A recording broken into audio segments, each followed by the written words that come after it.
어젠가 그저께 안철수 대표가 인터뷰를 했는데 문재인 대통령은 이제 경쟁 상대가 아니다. 선거가 다 끝났기 때문에 이렇게 말씀하셨어요. 처음부터 아니었어요.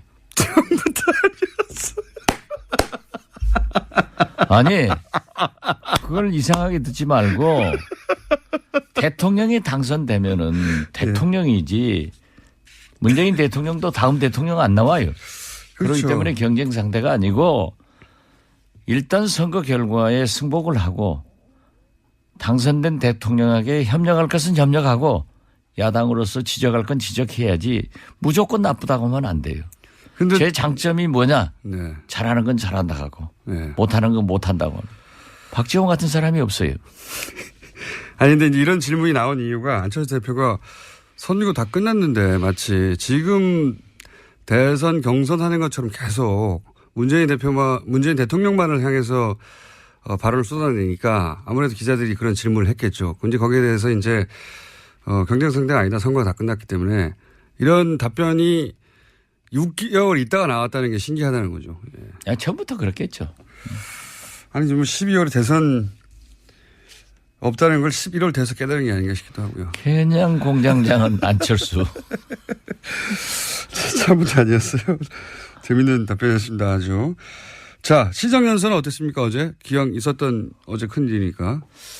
어제 제가 그 자리에서 SNS에 올렸었는데 제가 볼 때는 감동적으로 잘했어요.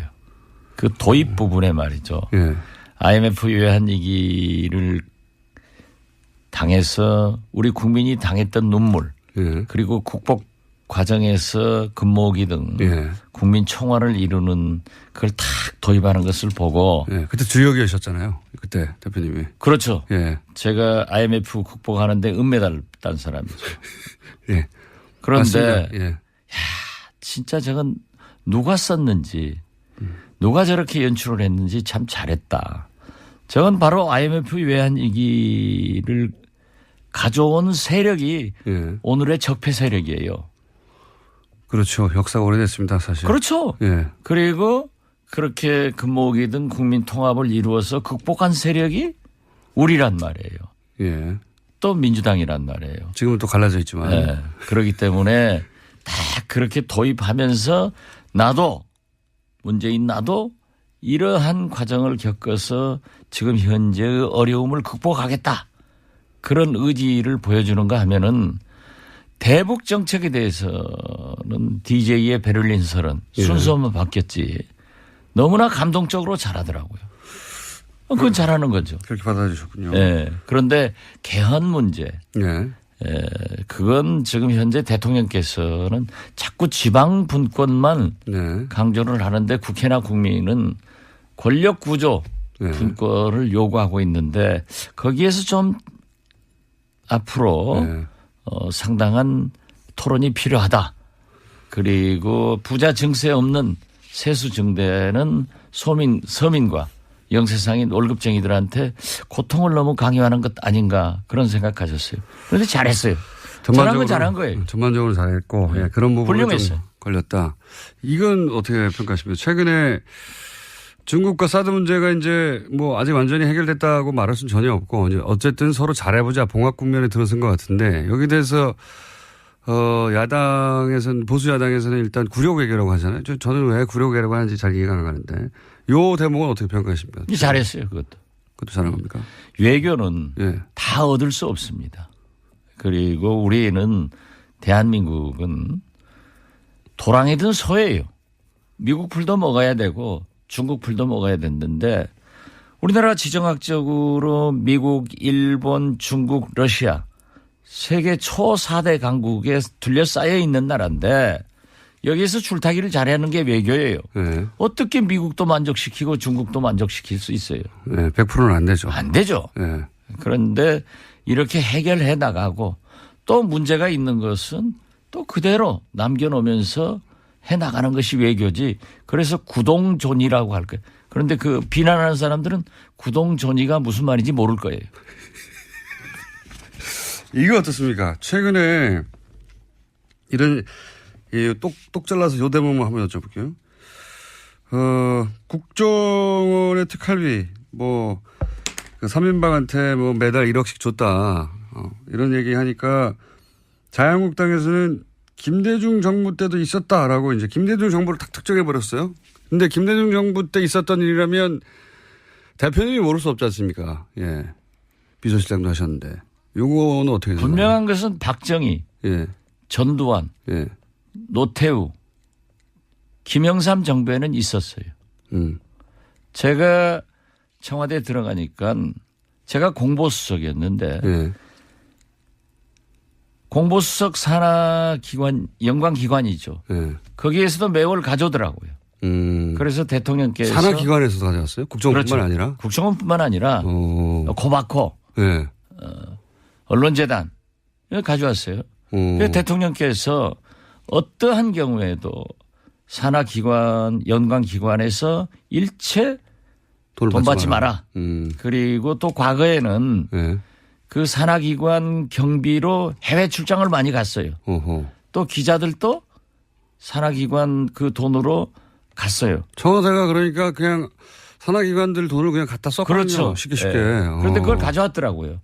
가져왔는데 대통령께서 해가지고 일치 안 받았어요. 국정원도 마찬가지고. 마찬가지고. 또 그 기자들도 우리 김대중 정부 때부터 해외 출장이나 지방 출장 갈 때 전부 돈을 받았어요. 심지어 프레스센터. 예. 외국 나가면 프레스센터를 쓰잖아요. 예. 그 경비까지 다 받았어요. 기자들로부터. 기자들로부터, 언론사로부터. 그러니까 돈을 그쪽에 주는 게 아니라 거꾸로 언론사로부터 받았다 그때부터. 받았죠. 자기 비용은 자기가 내라. 그게 이제 전통이 됐는데 예. 그래서 김대중 정부는 없어요. 만약에 그렇게 의심스러우면 당군 할아버지 때부터 한번 정보부가 얼마나 갖다 준다고 봐보라고 그랬어요. 그런데 이제 문제가 예. 그 탑시크릿 국정원 예. 저자인 김당 전 오마이뉴스 국장에 의거하면은 노무현 정부 때 예. 김만복 예. 전 국정원장이 문제가 좀 있을 것이다. 예. 그런 얘기를 제기했더라고요. 그런데 실제로 김만복 국정원장은 좀 문제가 있어가지고 예. 저한테 많이 찾아와서 제가 원세훈 원장하고 좀 얘기를 해서 해결해 준 적이 있기 때문에 그 부분은 제가 자신 없어요. 알겠습니다. 김만복 국정원장 부분은 잘 모르겠으나 개인적 일탈일 거예요. 개인적 일탈일 수 있으나 김대중 정부 때는 그런 일은 자유한국당이 그런 주장을 하길래 제가 여쭤본 겁니다. 김대중 정부 때부터 이미 그런 일이 있었다고 하는데 그게 아니라 그 이전. 자유한국당은 예. 자기들이 그런 거 선수였으니까 남도 잘하겠지 하는 거예요. 그 1억씩 간 거는 어디다 썼을까요? 모르죠 뭐. 그거야. 네. 1억 한번 받아봤어요? 그랬으면 좋겠습니다. 안 써봤으니까 모르는 거예요. 매달. 그런데 우리도 안 써봤는데 왜 저한테 물으세요? 아니 그래도 이제 대표님의 그 경험치와 전문용어로 통밥이라고 하죠. 예, 통밥으로 볼 때 그 돈은 이렇게 됐을 가능성이 있다 정도. 뭐 시술비에도 썼고 그러지 않았을까 그래요. 누구의 시술비라고 말씀하시지 않았습니까? 박근혜 대통령.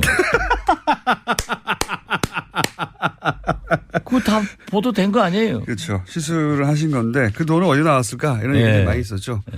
그런데 그걸 아마 예산으로 쓰기는 항목상 어려울 거예요. 그런 항목은 없으니까요. 네. 대통령 시술비 같은 거는. 그랬을 개연성이 있다고. 그 뭐 정상적 시술 같으면 하는데. 예. 미용 시술을 세금으로 하기는 어렵죠. 지금 문재인 대통령께서 건보 적용 확대도 성형 시술 같은 것은 뺀다는데 그 예산에 그런 게 있겠어요? 아무튼 공장장 아는 게 하나도 없어. 오늘 컨디션 좋으십니다. 이거 어떻습니까? 서청원, 최경환 출당은 어려울 것이다라고 지속적으로 말씀해 주셨는데 여전히 그런 상황입니까? 네, 저는 어렵다고 생각합니다. 왜냐하면 현역 의원의 출당은 3분의 2. 의원 3분의 2가 있는데 의원들이 안 해요. 그런데 홍준표의 그 수를 여기서 읽어야 돼요. 어떻게 읽어야 됩니까? 홍준표 대표는요. 박근혜 대통령은 평당원이기 때문에 윤리위원회에서 열흘만 넘으면 자동적으로 출당이 되는데 서청원, 최경환 두 분은 3분의 2가 돼야 되니까 안 되는 걸 알고 있어요. 그런데 그렇지만은 친박을 나는 청산하고 있다. 하는 의지 표명. 예. 그걸 국민에게 제스처로. 특히 바른정당에게 보여주는 거예요. 그런 그래서 제스처다. 바른정당 의원들이 들어오면은 원내 의석수는 최경환, 서청원도 포함되기 때문에 예. 제1당을 만들려고 하는 수예요. 그리고 이거 또 한 가지는 이런 방법도 있지 않겠습니까? 뭐 한 7명 이상, 뭐 한 10명까지도 얘기하던데 그 숫자가 만약에 들어오면 어차피 서청원, 최경환 두 양반은 당사자니까 의총 때 요사안을 의견할 의총 때 못 들어오니까 두 사람 빠지고 한 7, 8명 들어가서 한 10명 늘어나고 하면 그때는 출당 가능하지 않겠습니까? 저는 그렇지 않으려고 봐요. 그래도 어렵다. 일사부재리도 있고 예. 또 거기다 서청원, 최경환 저하고 개인적으로 가까우신 분들인데 예. 그분들이 거기 남아 있어도 예. 정상적인 정치 활동이나 당내 활동이 어려워요. 예. 놔두면은 의석수는 많고 예. 정치자금 배당도 많이 오고 음. 그 뭐 괜히 친박들하고 갈라질 필요 없단 말이에요. 예. 그렇기 때문에 저는 제스처만 할 것이다. 그냥. 네, 제스처만 하고 예. 역시 홍준표 대표의 수를 예. 청와대나 민주당은 못 당한다. 오로지 박지원만 당할 수 있다. 아니 그것은 제가 한 얘기가 아니고 예. 홍준표 대표가 예. 300명 국회의원 중 박지원만 무섭다. 본인이 그렇게 얘기하더라고요. 그건 사실입니다. 아니 저는 예. 그건 사실입니다. 홍준표 알아줘야 돼요. 제가 어제 보세요. 예. 어제 보세요. 대통령한테 딱 안 가다가 국회 오니까 왔으니까 아 여기서는 오셨네요 하니까는 국회니까요. 자기가 국회의원이라는 걸 자랑한 거예요. 예. 홍준표 대표는 국회의원이 아니죠. 지금. 아닌데 예. 그러니까 국회를 내가 장악하고 있다. 이걸 그런 메시지다. 그 말씀하시니까 홍준표 대표를 제가 사석에서 몇 년 전에 만났을 때 사석에서 만나면 이제 이런저런 정치인들 얘기하는데 박지원 대표님 얘기가 나왔어요 그때. 그랬더니 대뜸 하는 얘기가 그 양반을 건들지 마라. 아 박지원은 요물이다. 그 워딩입니다. 사석에서 나왔던 그 양반을 건들지 마라. 그랬던 적이 있습니다. 서로 인정하는군요. 그 대목에 있어서는. 네. 저는 뭐 요물과 홍준표를 요괴인가요? 지금 건드려 봐야 건드려봐요. 제가 문재인 대통령 도와줄 필요가 없거든요. 이제이라 오랑캐 칼로 오랑캐를 치는 거예요. 그런데 국민의당에서 녹취록이 툭 튀어나왔지 않습니까? 녹취록 이야기가. 그건 이용주 의원한테 물어보라니까 왜 자꾸 저한테 물어보세요. 대표님 다 알시지 않습니까? 상황을. 몰라요. 아시면서. 몰라요. 이 세상에 아는 걸 다 말하고 살아요? 그 녹취록이 어떻게 건네졌는지도 모른다니까요. 아시면서. 아니, 그건 가만두어도 네. 서청원, 홍준표 사이에서 불거져 나오게 돼 있어요. 예. 그런데 나무집 싸우는 게 굉장히 우리한테 이익인데 왜 거기다가 끼어들어요? 아니 이미 끼어들었지 않습니까? 녹취록이 네. 있다고. 살짝 간보기 한 거지. 제가 포기한 것이다. 불을 질러 놓은 거지. 불을 질러. 근데 불이 활활 타지가 않아요. 그럼 한 번 더 지펴줘야 되는 거 아닙니까? 타게 돼 있어요. 그래요? 예, 그리고 그 불은 확 타버리면 안 돼요. 두고 타야 두고. 오래 효과가 나타나는 겁니다. 요거 하나만 확인해 주시죠. 하여튼 공장장 아는 게 없어요? 아니 나하고 진행을 바꾸는 게 나아. TBS의 청취율을 올리는 것은 박지원 공장장 김어준 일주일도 안 되고 한 3주에 한 번씩 출연시켜 줄게요. 감사합니다. 여기 내용에 원래 홍준표 대표하고 서청원 의원 간의 공방은 1심 이전의 상황에 대한 얘기였는데 이용주 의원이 얘기한 것은 1심 이후의 상황입니다. 그래서 이게 녹취록이 두 개가 있는 거냐 아니면은 그죠? 아니요, 제가 이용주 의원하고 법사위에서 옆에 앉으니까 우리 간사님 아니에요? 예. 저는 유일한 간사 지배를 받고 있는데 예. 그렇게 얘기하시던데 1심에서 무죄 났는데 그러니까요. 2심 항소심을 앞두고 예. 그러한 얘기가 오고 간 게 증인을 있다. 회유한 정황에 관한 얘기를 했단 말이죠. 그렇기 때문에 2심에서는 무죄 판결이 났다. 그러니까 1심 끝나고 난 상황에 말한 거잖아요. 그렇죠. 그러니까 이게 별도의 녹취록입니까? 그 이전에 홍준표 대표는 1심. 녹취록 모른다니까요. 그렇게 자꾸 저를 유인해 가면은 제가 빠질 것 같지만은 제가 누구예요? 박지원이에요. 자, 그러면 이영주 의원이 이 뻥을 치지는 않았겠죠? 그죠? 그 이용주 의원이 검사 출신이고 부장검사 출신이고 얼마나 스마트한 사람인데. 근데 그럼 녹취록이 나오긴 나올까요? 언젠가는? 그건 모르죠. 그것은 우리 국민의당을 바라볼 게 아니라 서청원, 홍준표를 바라보면 나온다니까요. 그 서청원 대표 그 외국 들어오면서 공항에서 하는 얘기 들어보세요. 언젠가는 할 것이다. 최종적으로 누가 이깁니까 보시기에? 서청원 대 홍준표. 서청원이 이기죠. 아 그렇게 보십니까? 네. 왜냐하면 이 그러니까 녹취록. 홍준표가 그 절대 그 이상 확전 안 할 거예요. 여기서 이긴다는 의미는 서청원 의원은 계속 당에 남고 홍준표 대표의 어떤 지적. 아니 그 발언에 대해서. 그 발언. 예. 녹취록 이 배틀에 있어서는 적어도 서청원 그렇죠. 대표가 이길 것이다. 나는 그렇게 봐요. 녹취록 내용을 아시는군요. 몰라요. 아시면서. 아니 아는 걸 다 세상에 말하고 살아요? 대통령 한 사람도 자기가 한 행동 딱 거짓말하면서 잡아대던데 뭘 나는 대통령 못 해봤잖아요. 대신 대자 대통령만 했지. 그러면 대신 대자 대통령이면 상황이 맞으셨네요. 상황은 아니고 하왕이지. 하왕 정도. 대신했으니까. 하왕 정도 하셨습니까? 홍준표 대표하고 두 분이서 따로 사석에서 만나서 이런 얘기 주고받고 하신 적은 없어요? 한 번도 없어요. 그러신 것 같더라고요. 예. 예. 두 분이 서로를 존중하면서 또 괴롭히고 싶어 하면서 동시에 인정도 하면서 이런 것 같더라고요. 예. 언론에 나오는 얘기만 봐도 알고 예. 그 박찬종 예. 전 의원. 선배 예. 그 의원이 아주 그 재밌는 얘기를 하더라고요. 그분이 보통 분이 아닌데 예. 최근에 이렇게 굉장히 옳은 말씀을 많이 하시는데 예. 홍준표 대표가 그 말을 하는데 어쩐지 홍준표답지 않은 표정을 하더라. 어쩐지 홍준표다. 녹취록에 관련된 얘기를 하는데. 그러면서 냄새가 나는 얘기를 하길래 과연 박찬종도 박찬종이다.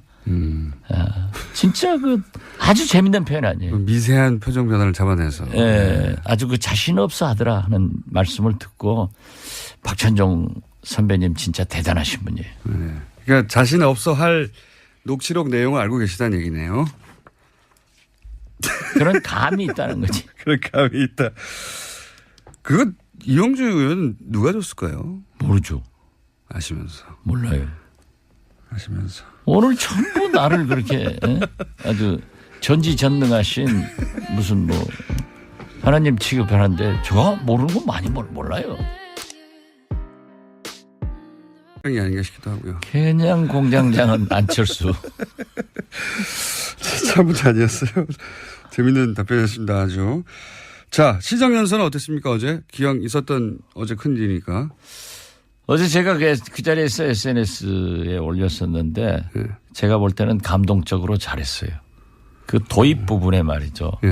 IMF 외환위기를 당해서 우리 국민이 당했던 눈물 그리고 국복 과정에서 근무기 등 국민 총화를 이루는 그걸 탁 도입하는 것을 보고 그때 주역이셨잖아요. 그때 대표님이. 그렇죠. 제가 IMF 국복하는데 은메달 딴 사람이죠. 그런데 야, 진짜 저건 누가 썼는지 누가 저렇게 연출을 했는지 참 잘했다. 저건 바로 IMF 외환위기를 가져온 세력이 오늘의 적폐 세력이에요. 그렇죠. 역사가 오래됐습니다. 사실. 그렇죠. 그리고 그렇게 근무기 등 국민 통합을 이루어서 극복한 세력이 우리란 말이에요. 또 민주당이란 말이에요. 지금은 또 갈라져 있지만. 그렇기 때문에 다 그렇게 도입하면서 나도 문재인 나도 이러한 과정을 겪어서 제가 공보수석이었는데 예. 공보수석 산하기관 연관기관이죠. 예. 거기에서도 매월 가져오더라고요. 그래서 대통령께서 산하기관에서 가져왔어요? 국정원뿐만 그렇죠. 아니라? 국정원뿐만 아니라 고바코 예. 언론재단 가져왔어요. 그래서 대통령께서 어떠한 경우에도 산하기관 연관기관에서 일체 돈 받지 마라. 그리고 또 과거에는 예. 그 산하기관 경비로 해외 출장을 많이 갔어요. 어허. 또 기자들도 산하기관 그 돈으로 갔어요. 청와대가 그러니까 그냥 산하기관들 돈을 그냥 갖다 썼거든요. 그렇죠. 쉽게. 네. 그런데 그걸 가져왔더라고요. 가져왔는데 대통령께서 해가지고 일치 안 받았어요. 국정원도 마찬가지고. 마찬가지고. 또 그 기자들도 우리 김대중 정부 때부터 해외 출장이나 지방 출장 갈 때 전부 돈을 받았어요. 심지어 프레스센터. 예. 외국 나가면 프레스센터를 쓰잖아요. 예. 그 경비까지 다 받았어요. 기자들로부터. 기자들로부터 언론사로부터. 그러니까 돈을 그쪽에 주는 게 아니라 거꾸로 언론사로부터 받았다 그때부터. 받았죠. 자기 비용은 자기가 내라. 그게 이제 전통이 됐는데 예. 그래서 김대중 정부는 도랑이든 소예요. 미국 풀도 먹어야 되고 중국 풀도 먹어야 됐는데 우리나라 지정학적으로 미국, 일본, 중국, 러시아 세계 초 4대 강국에 둘러싸여 있는 나라인데 여기에서 줄타기를 잘하는 게 외교예요. 예. 어떻게 미국도 만족시키고 중국도 만족시킬 수 있어요? 예. 100%는 안 되죠. 안 되죠. 예.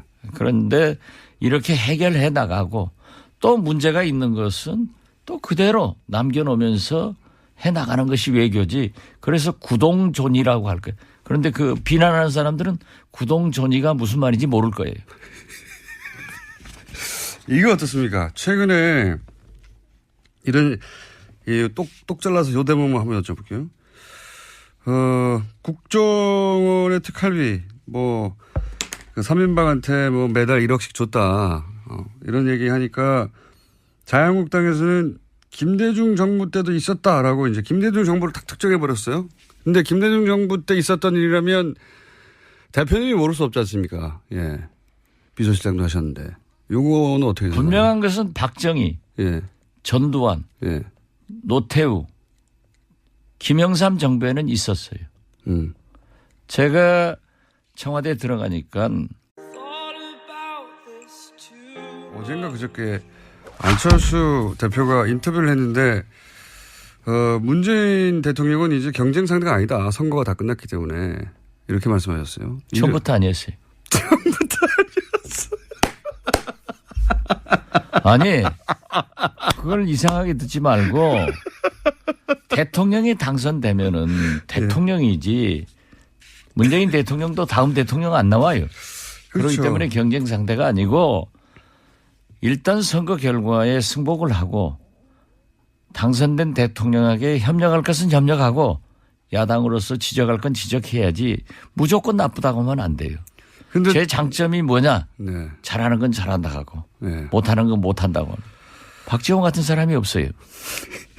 아니 근데 이런 질문이 나온 이유가 안철수 대표가 선거 다 끝났는데 마치 지금 대선 경선하는 것처럼 계속 문재인 대통령만을 향해서 발언을 쏟아내니까 아무래도 기자들이 그런 질문을 했겠죠. 근데 거기에 대해서 이제 경쟁 상대가 아니다. 선거가 다 끝났기 때문에 이런 답변이 6개월 있다가 나왔다는 게 신기하다는 거죠. 예. 처음부터 그렇겠죠. 아니 지금 12월에 대선 없다는 걸 11월 돼서 지금 현재의 어려움을 극복하겠다. 그런 의지를 보여주는가 하면은 대북 정책에 대해서는 DJ의 베를린 서른 순서만 바뀌었지. 너무나 감동적으로 잘하더라고요. 그건 잘하는 거죠. 그렇게 받아주셨군요. 네. 그런데 개헌 문제. 네. 그건 지금 현재 대통령께서는 자꾸 지방 분권만 네. 강조를 하는데 국회나 국민은 권력 구조 네. 분권을 요구하고 있는데 거기에서 좀 앞으로 네. 상당한 토론이 필요하다. 그리고 부자 증세 없는 세수 증대는 서민과 영세상인 월급쟁이들한테 고통을 너무 강요하는 것 아닌가 그런 생각하셨어요. 그런데 잘했어요. 잘한 건 잘한 거예요. 전반적으로 잘했고 예, 그런 부분이 좀 훌륭했어요. 걸렸다. 이건 어떻게 평가하십니까? 최근에 중국과 사드 문제가 이제 뭐 아직 완전히 해결됐다고 말할 수는 전혀 없고 이제 어쨌든 서로 잘해보자 봉합 국면에 들어선 것 같은데 여기 대해서 야당에서는 보수 야당에서는 일단 구력외교라고 하잖아요. 저는 왜 구력외교라고 하는지 잘 이해가 안 가는데 요 대목은 어떻게 평가하십니까? 잘했어요. 그것도 잘한 겁니까? 외교는 예. 다 얻을 수 없습니다. 그리고 우리는 대한민국은